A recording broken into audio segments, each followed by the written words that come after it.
So let's see basically the case study for Canada. In Canada, you have two systems. One is student diet scheme, one is non-SDS, okay, non-student diet scheme. These two systems are available for students, but there are different parameters which you will have to follow.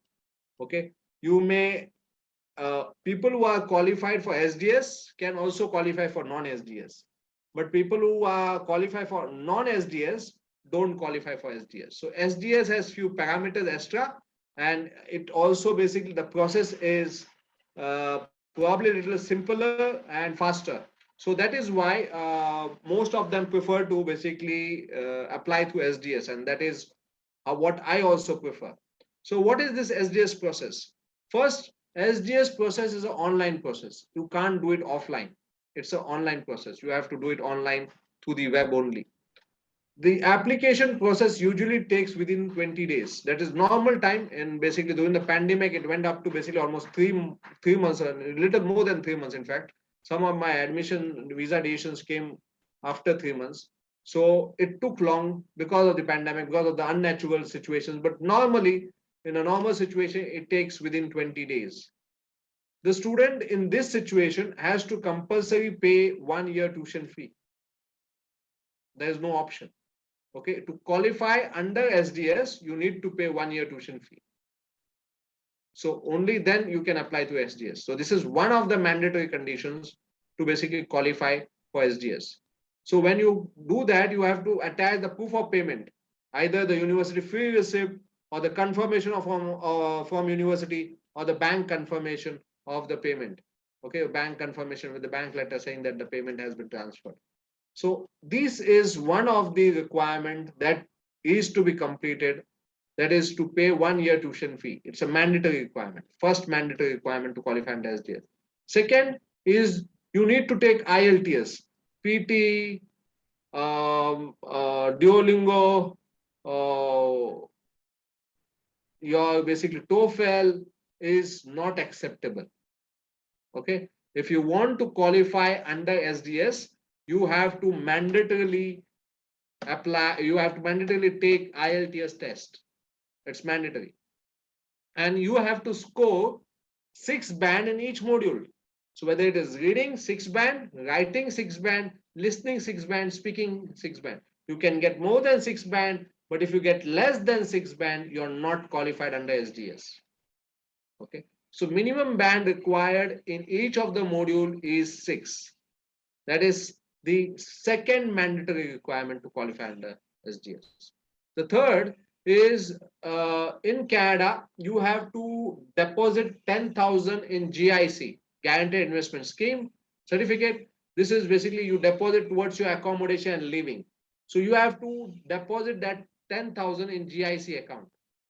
So it is a mandatory requirement. It has to be done from student account. So it cannot be done from a student's parents account or any other account. It has to be done to a student account.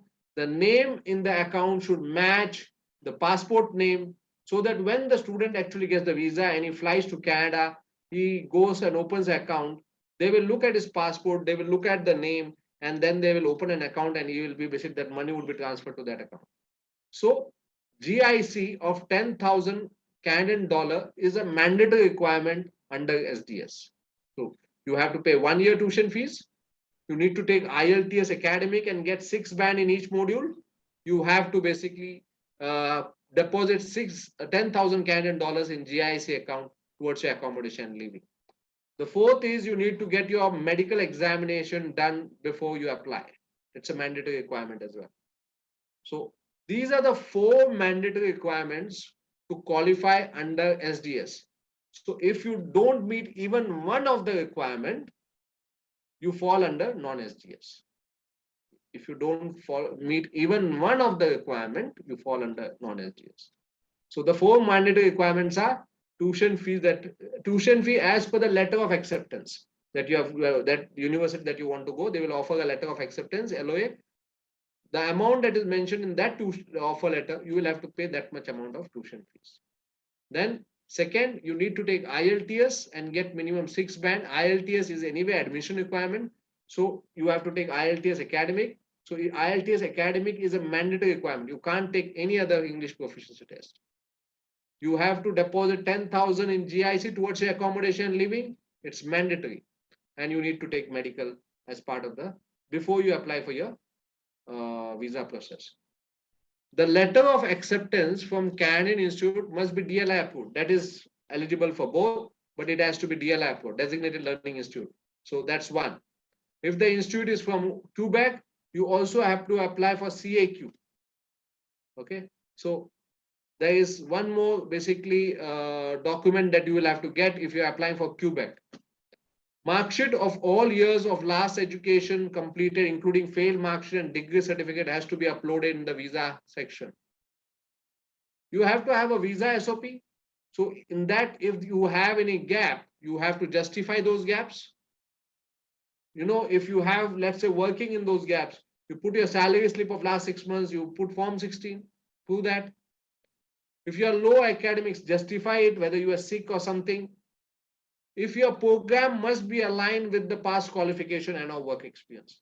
Now, this is a case study, so please understand, if I am basically doing BCom and I want to go for nursing, I'll be rejected.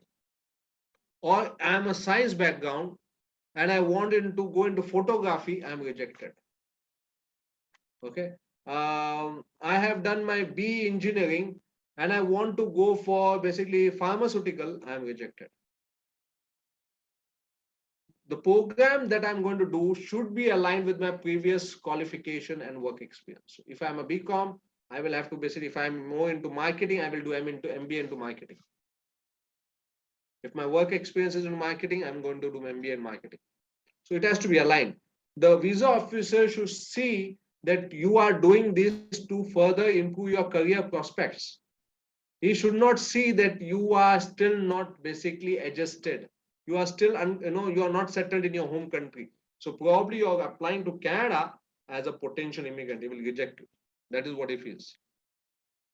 So he should see a story in your program that you want to do in Canada with your past profile, what you have done in terms of academic and work experience. So that's an important condition. So if you meet these conditions, then probably your visa chances are as good as probably 90%. Okay. So just look at these conditions and follow it. Don't go for any shortcuts, because these shortcuts may look easier, but they may finally lead to a visa refusal. Okay. So use all these methods that I mentioned here so that you have a better chance of visa success. Okay. Now regarding the SDS, okay, SDS, who can participate? The following countries can participate. Okay, and India is part of it. So SDS is not applicable for all countries in the world. Only these countries can participate in SDS.